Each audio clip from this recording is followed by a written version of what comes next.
Thank you for inducting me and passing me in here. Jay, thank you for moving the age down from 50 to... Tommy Bolt would have been awesome. Good call. That would have been awesome, right? Augusta is notoriously known for adjusting things from Winston. 6 players, 6 betrayals. One man who never forgot. Tiger Woods didn't just face opponents on the golf course. He faced something far worse: racism, betrayal, public humiliation. And some of these wounds cut so deep that forgiveness was never an option. Today we're diving into the 6 golfers Tiger Woods could never forgive. And trust me, some of these stories will shock you to your core.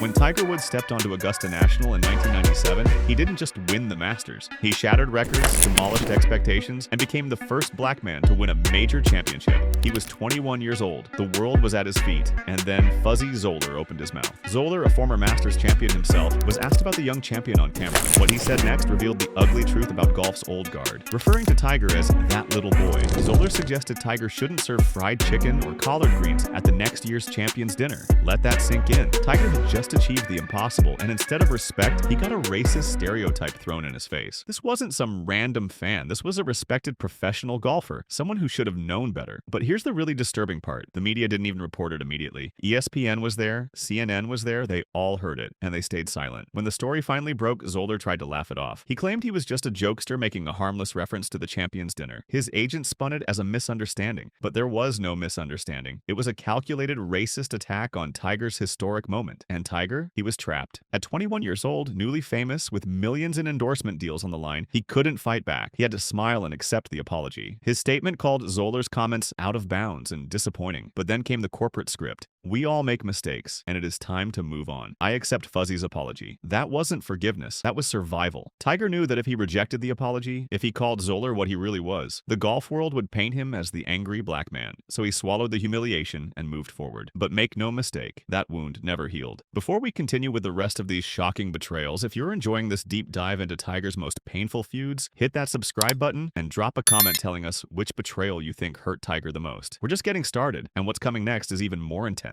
Fast forward 16 years, Tiger Woods is no longer that 21-year-old kid. He's a 14-time major champion. He's the king of golf. And then Sergio Garcia decides to reopen the exact same wound. It's 2013, and Tiger and Sergio are already feuding after a heated incident at the Players' Championship. The tension is public, and it's personal. Then, at a European Tour Awards dinner, someone jokingly asks Sergio if he'd invite Tiger over for dinner during the upcoming US Open to make peace. Sergio's response? We'll have him round every night. We will serve fried chicken. The room went silent. The same racist slur, the same ugly stereotype. 16 years later, and golf still hadn't changed, but Tiger had. This time there was no corporate statement from an agent. Tiger took to his own Twitter account and delivered his verdict. The comment that was made wasn't silly. It was wrong, hurtful, and clearly inappropriate. Notice the language. He didn't accept anything. He defined what happened on his terms. He called it wrong. He called it hurtful, and then he dismissed it. It is long past time to move on. That's not forgiveness. That's a king declaring the matter beneath him. Sergio scrambled to apologize, claiming he didn't mean it as racist. But the damage was done, and here's the proof that this wound remains open. In recent years, Sergio joined LIV Golf, the controversial Saudi-backed league. When Tiger criticized LIV and its CEO Greg Norman, Sergio fired back publicly, defending Norman and attacking Tiger's leadership. The feud is still alive. The bitterness is still there. Because when you racially attack Tiger Woods twice in one lifetime, you don't get to come back from that. But racism from rivals is one kind of pain. Betrayal from your inner circle, that's something else entirely. Tiger Woods is famously private. He's been described as an obsessive control freak who demands absolute loyalty from everyone in his world. And for 6 years, Hank Haney was inside that world. Haney was Tiger's swing coach from 2004 to 2010. During that time, Tiger won 6 major championships. Haney had access to everything. He saw Tiger at his most vulnerable, his most focused, his most human. And then in 2012, 2 years after they split, Haney published a tell-all book called The Big Miss My Years Coaching Tiger Woods. This wasn't a technical golf manual. This was a commercial betrayal designed to make money off Tiger's name and privacy. Haney filled the book with personal, unflattering details. He painted Tiger as cheap, rude, and self-centered. He detailed Tiger's bizarre obsession with the Navy SEALs, describing intense military training sessions, and even a moment where Tiger demonstrated a chokehold on Haney, saying, "From here I could kill you in about 2 seconds." These were private moments. These were things shared in confidence, and Haney sold them for a bestseller. Tiger's response was ice cold. "I think it's unprofessional and very disappointing, especially because it's someone I worked with and trusted as a friend." He continued, "I just think this book is very self-serving." That phrase, self-serving, is the key. Haney tried to defend himself, claiming he was just a witness to greatness, writing an honest book. But his own final chapter betrayed his real motive. He spent pages comparing his coaching stats to Tiger's previous coach, Butch Harmon, desperately trying to prove he was better. It was pathetic, it was transparent, and it was unforgivable. Tiger paid Haney for two things: his expertise and his silence. Haney broke that code. He monetized the sanctum. And in Tiger's world of zero-tolerance loyalty, that's a permanent exile. But if Hank Haney's betrayal was a knife in the back, what Steve Williams did was something far worse. For 12 years, Steve Williams was more than Tiger's caddy. He was his enforcer, his confidant, his best friend on tour. He carried the bag for 13 of Tiger's 15 major championships, and then Tiger fired him in 2011. Williams was bitter. He felt betrayed. He'd stuck by Tiger through the 2009 scandal when the whole world turned against him. He'd been loyal during what he called incredibly difficult times, and now he was out. In interviews back in New Zealand, Williams let his anger show. "Realistically, I could look back, and I've wasted the last 2 years of my life because he's played infrequently. He's been injured and played poorly," Williams said publicly. "I lost a tremendous amount of respect for him. Whatever respect he may have earned back, he's just lost." But that was just Act 1. 4 months later, Williams was at a Caddy Awards dinner in Shanghai. He was being honored for his celebration after Adam Scott won the Bridgestone Invitational, which Williams had called the greatest victory of my career. That statement was absurd given his 13 majors with Tiger, and when asked about it on stage, Williams let his true feelings explode. "I wanted to shove it up that black arsehole." The room froze. This wasn't a rival making a tasteless joke. This was Tiger's closest professional partner for over a decade, fusing personal hatred with an explicit racial slur. It was the most vicious personal attack Tiger had ever faced, and what made it even more painful was what came next. The golf establishment immediately defended Williams. Greg Norman rushed to say, "Steve's not a racist, not at all." The old guard circled the wagons, and then Tiger shocked everyone. He issued a statement defending Williams. "Steve Williams is certainly not racist," Tiger said. Wait, what? Why would Tiger defend the man who just called him that? Because Tiger is a master strategist. By refusing to call it racist, Tiger took away its power. He refused to become the victim of another global media circus about racism in golf. He'd carried that burden his entire career. This time, he reframed it. It wasn't a powerful bigot attacking a black man. It was a bitter, fired employee having a pathetic meltdown. Tiger refused to let Williams's hatred define him. He took control of the narrative and left Williams looking small, spiteful, and desperate. In recent years, Williams has appeared on podcasts trying to rehabilitate his image, fondly recalling how Tiger used to thank him after every round. But that's just an old man trying to clean up his legacy. Because despite a Hall of Fame career, Steve Williams will forever be remembered for that one unforgivable moment. And Tiger hasn't forgotten. Now, the racism and personal betrayals were wounds that cut Tiger's soul, but there was another kind of attack he faced, a direct assault on his integrity. And in golf, that's sacred ground. Enter Brandel Chambly. Chambly was a former PGA Tour player turned Golf Channel analyst. He was known for being critical, insightful, and willing to say what others wouldn't. In 2013, Tiger had one of the best seasons of his career. He won 5 times. He reclaimed the world #1 ranking. It was a statement year. And then Chambly published his year-end grades in golf.com. For Tiger, Chambly wrote 100 with a line through it, followed by an F. The reason? Tiger was a little cavalier with the rules. That alone was serious. But Chambly didn't stop there. He prefaced the grade with a personal story about cheating on a 4th grade math test and getting an F from his teacher. The message was crystal clear. Tiger Woods is a cheater. In golf, where players call penalties on themselves, where honor and integrity are everything, this was nuclear. This was calling Tiger's entire legacy into question, and Tiger responded with overwhelming force. His agent Mark Steinberg immediately threatened legal action, but the target wasn't Chambly. It was Golf Channel and its parent company, NBC Universal. Tiger had immense power and a lucrative business relationship with the network. As Tiger himself said, the ball really is in the court of the Golf Channel. The network caved completely. Chambly was forced to issue a groveling public apology on Twitter. Golf is a gentleman's game, and I'm not proud of this debate. I want to apologize to Tiger for this incited discourse. He later admitted that comparing that to cheating in grade school went too far. Shortly after, Chambly gave up his writing positions at Golf Magazine and Golf.com. Tiger didn't just win the argument, he ended it. He demonstrated that attacking his integrity was a line that couldn't be crossed, and anyone who tried would face the full weight of his influence. Throughout his career, Tiger also faced criticism from golf's old guard. Players like Tom Watson, an 8-time major champion, repeatedly reprimanded Tiger for his on-course behavior. Watson criticized Tiger's language and club throwing, calling it beneath the sport's standards. In 2010, Watson stated, "I feel that he has not carried the same stature that other great players have come along like Jack Nicklaus, Arnold Palmer, Byron Nelson, the Hogans, in the sense that there was language and club throwing on the golf course. This wasn't personal hatred. It was cultural judgment." Watson and his generation represented a stoic, emotionally reserved ethos. Tiger's fiery, fist-pumping style, his raw emotion, his occasional profanity, it was seen as disrespectful to the game's traditions. This detached disdain from the sport's legends was another layer of opposition Tiger faced. He was too loud, too emotional, too different weren't for the old guard's comfort. But Tiger never apologized for being himself. He played with passion, and that passion made him the greatest player of his generation. Now here's where the story gets really interesting, because there's one major rival who proves that Tiger can forgive. His name is Phil Mickelson. For nearly 20 years, Tiger and Phil hated each other. They were the two dominant American players of their era, and their rivalry was ice cold. Mickelson would take public shots at Tiger, mocking his driving distance and calling his equipment inferior. In 2003, Mickelson told a magazine that Woods hates that I can fly it past him now. Tension reached its peak at the 2004 Ryder Cup when Captain Hal Sutton paired them together. They were reportedly not on speaking terms, and their lack of chemistry showed as they lost both matches. For years, the feud simmered, but then something changed in 2016. At the Ryder Cup that year, Tiger was injured and serving as a vice captain. Mickelson was playing. For the first time, they had to work together toward a common goal. Mickelson later explained, "Our relationship turned around 2016. We ended up spending a lot of time on the phone. It brought us closer." The golf world was shocked. In 2018, they played a practice round together at the Masters, their first in 20 years. Mickelson, who once openly mocked Tiger, now texted him during his comeback saying, "I found myself pulling so hard for him. It was unusual." So why did Tiger forgive Phil after 2 decades of bitter rivalry but not the others? The answer is simple. Mickelson's attacks were always professional. He attacked Tiger's golf game. He questioned his driving. He criticized his equipment. He challenged his dominance, but he never attacked Tiger's race. He never betrayed Tiger's privacy. He never questioned Tiger's integrity or character. The Mickelson rivalry, while cold and tense, was always in bounds. It was about trophies and rankings and bragging rights. It was golf, and that's why it could be repaired. Mickelson proved the boundary exists, and Zoller, Garcia, Haney, Williams, and Chambly all crossed it. Tiger Woods' career is defined by 2 kinds of conflict. There were the professional slights that fueled him, the Stephen Ames trash talk that led to a brutal 9 and 8 beatdown, the Vijay Singh caddy wearing a Tiger hoot and hat before getting crushed. Those were calluses. They made him stronger. But the 6 men we've discussed today, they didn't create calluses. They created scars. Fuzzy Zoller and Sergio Garcia deployed the same racist stereotypes 16 years apart, proving that golf's bigotry never went away. It just got quieter. Hank Haney monetized Tiger's privacy and betrayed the inner circle for a bestseller. Brandel Chambly attacked Tiger's integrity in the one sport where integrity is everything. Steve Williams combined personal and racial hatred into one explosive, unforgivable moment. And through it all, Tiger endured. He absorbed blows that would have destroyed lesser men. He navigated a career unlike any other, facing racism, betrayal, and public attacks while still becoming the greatest golfer of his generation. The remarkable thing isn't that these wounds exist. It's that Tiger survived them. He outlasted every single one of his enemies. Today, Zoller is a forgotten relic. Garcia's legacy is tainted by his own words. Haney is known more for his betrayal than his coaching. Williams is defined by his racist outburst. Chambly was humiliated into silence. And Tiger? He's still the face of golf. He's still the standard. He's still the legend. Which of these betrayals do you think hurt Tiger the most? Was it the racist attacks that targeted his identity, the personal betrayals from his inner circle, or the public challenges to his integrity? Drop your thoughts in the comments below, and don't forget to subscribe for more deep dives into the untold stories of sport's greatest legends. Because Tiger Woods' story isn't just about golf. It's about resilience, power, and the price of greatness.